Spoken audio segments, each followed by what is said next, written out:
बिस्मिल्लाहिर्रहमानिर्रहीम। अस्सलाम वालेकुम दोस्तों, एक नई वीडियो के साथ हाजिर हैं। चले अपनी वीडियो स्टार्ट करते हैं। ईरान की तरफ से खबर आई है कि ईरान के जो इस्लामिक रेवोल्यूशनरी गार्ड कोर है, जिनको पासदारान भी बोलते हैं, जिन्होंने पिछले दिनों पाकिस्तान के ऊपर भी कोई मिसाइल फायर किया था और जवाब में पाकिस्तान ने भी ईरान की टेरिटरी को निशाना बनाया था, जो कि एक इंतहाई अनफॉर्चुनेट कदम था पासदारान की तरफ से। वही पासदारान अब उन्होंने 2 बैलिस्टिक मिसाइल्स के तजर्बे किए हैं और ये दोनों बैलिस्टिक मिसाइल्स के तजर्बे पासदारान की नेवी ने किए हैं।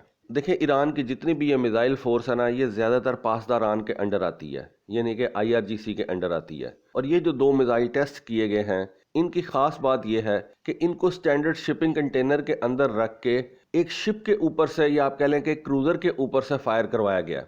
देखिए, अगर आप इन बैलिस्टिक मिसाइल्स को अपनी ज़मीन के ऊपर से फायर करेंगे तो इन मिसाइलों की एक रेंज है और उस रेंज से आप अपने एडवर्सरी को एक हद तक ही जाके टारगेट कर सकते हैं। लेकिन जब आप इन बैलिस्टिक मिसाइलों को एक क्रूजर शिप के ऊपर रख लेंगे और उनको कंसील कर लेंगे एक कंटेनर्स के अंदर, तो फिर आपके इन मिसाइलों की रेंज जो है वो 10 फोल्ड्स बढ़ भी सकती है। वो किस तरह से? क्योंकि ये जो क्रूजर शिप होगा, ये खुले समंदर के अंदर फिर सकता है और आपके एडवर्सरी के नज़दीक भी पहुंच सकता है। तो इस वजह से ये जो 2 बैलिस्टिक मिसाइल के तजर्बे हैं, ये इनको इंतहाई ज़्यादा खतरनाक बना देते हैं। अब ये जो वीडियोस दिखाई गई हैं, जो ईरान के नेशनल टीवी के ऊपर शो की गई हैं, इनमें देखा जा सकता है कि ईरान ने कोई तारीख नहीं बताई कि इन मिसाइलों को कब फायर किया गया, किस महीने में ये मिसाइल जो हैं ये फायर किए गए। लेकिन एक बात समझी जाती है कि ये मिसाइल 25 जनवरी से लेकर 30 जनवरी के दरमियान में फायर किए गए थे, क्योंकि इन्हीं दिनों के अंदर ईरान की गवर्नमेंट ने एक नोटम इशू किया था।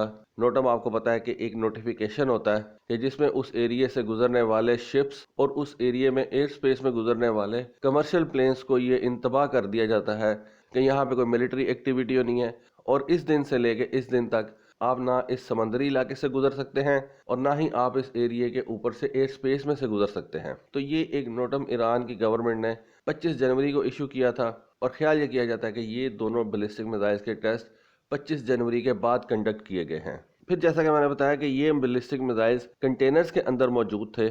इन कंटेनर्स को आप किसी भी वेसल के ऊपर रख सकते हैं। बड़े बड़े कंटेनर शिप्स होते हैं, उसके अलावा बड़े बड़े बहरी जहाज होते हैं, उनमें से किसी भी बहरी जहाज को जो कमर्शियली इस्तेमाल किए जाते हैं, वो पूरी दुनिया में किसी जगह भी जा सकते हैं, फिर सकते हैं। तो इस वजह से इस तरह के मिसाइल्स और इस तरह का मिसाइल सिस्टम जो है वो आपके एडवर्सरी के लिए इंतहाई ज़्यादा खतरनाक होता है, क्योंकि इसमें सरप्राइज अटैक का बहुत बड़ा एलिमेंट जो है वो शामिल होता है। आपकी कोस्ट के नज़दीक से बहुत से ये कंटेनर शिप्स जो है वो गुजर रहे होते हैं, अपनी अपनी डेस्टिनेशन पे जा सकते हैं। अब आप एक एक कंटेनर शिप पे तो नज़र नहीं रख सकते, और कोई भी एक कंटेनर शिप जो है उसमें से ये मिसाइल अगर आपकी टेरिटरी के ऊपर फायर हो जाता है तो इसको आप सरप्राइज अटैक के जुमरे में लेंगे और सरप्राइज अटैक को रोकना इंतहाई ज़्यादा डिफिकल्ट होता है। इन दोनों मिसाइलों के बारे में बताया जाता है कि ये फतेह क्लास के बैलिस्टिक मिसाइल्स थे, जिनको शाहिद महदवी के ऊपर से जो है वो फायर किया गया है। ये शाहिद महदवी जो है ये बेसिकली एक क्रूज़र है, जिसको ईरानियन नेवी ने मार्च 2023 के अंदर अपने फ्लीट में इंडक्ट किया था।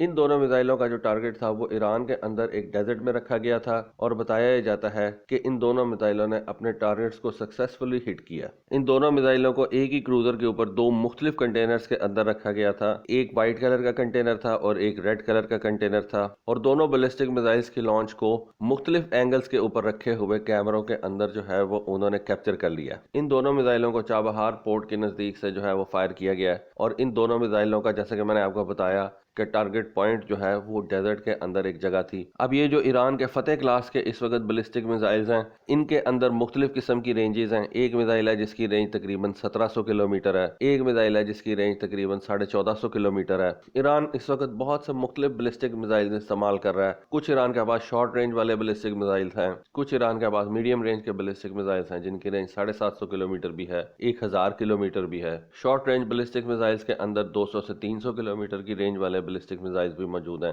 जिनको ईरान में जुल्फिकार क्लास के SRBMs बोला जाता है। कंटेनर के ऊपर से लॉन्च किए जाने का कॉन्सेप्ट सबसे पहले रशिया ने प्रोवाइड किया था, क्योंकि रशिया इतना बड़ा मुल्क था और उसको अपने इन मिसाइलों को कंसील करने के लिए मुख्तलिफ तरीके इस्तेमाल करने पड़ते थे, जिनके अंदर इन कंटेनर्स को किसी ट्रक के ऊपर रख के मूव करवाया जा सकता था। एक दूसरे तरीके में इन कंटेनर्स को ट्रेन्स के ऊपर रख के पूरे रशिया के अंदर जो है वो मूव करवाया जा सकता था। इससे इन मिसाइलों की सर्वाइवेबिलिटी जो है وہ بہت زیادہ بڑھ جاتی تھی۔ رشیا نے تو ان کنٹینرز کے اندر مختلف قسم کے بیلسٹک میزائلز بھی رکھے ہوئے تھے، کروز میزائلز بھی رکھے ہوئے تھے، اور یہ اس وقت کی بات ہے جب کولڈ وار اپنے عروج پہ تھی اور دونوں امریکہ اور رشیا ایک دوسرے کے میزائلوں کو وائپ آؤٹ کرنے کے لیے مختلف طریقے جو ہیں وہ اپناتے تھے، اور اپنے میزائلوں کی سروائیویبلٹی کو بڑھانے کے لیے مختلف سے مختلف اور انوویٹو طریقے اپنایا کرتے تھے۔ کولڈ وار تو ختم ہو گئی، لیکن اس کے بعد ان طریقوں کو تھرڈ ورلڈ کنٹریز نے اپنا لیا، اور اپنے ایڈورسری کو ٹارگٹ کرنے کے لیے آج یہ طریقے ایران استعمال کر رہا ہے، اور نہ صرف استعمال کر رہا ہے بلکہ ان کی پراپر طریقے سے پروپوگیشن بھی کر رہا ہے۔ تو دوستو یہ تھی آج کی ویڈیو، یہ تھی آج کی انفارمیشن۔ ہوپ فلی آپ کو آج کی ویڈیو، آج کی انفارمیشن پسند آئی ہوگی۔ کامنٹ سیکشن میں اپنی رائے سے ضرور آگاہ کیجیے گا۔ آج کے لیے بس اتنا ہی۔ تھینک یو، اللہ حافظ۔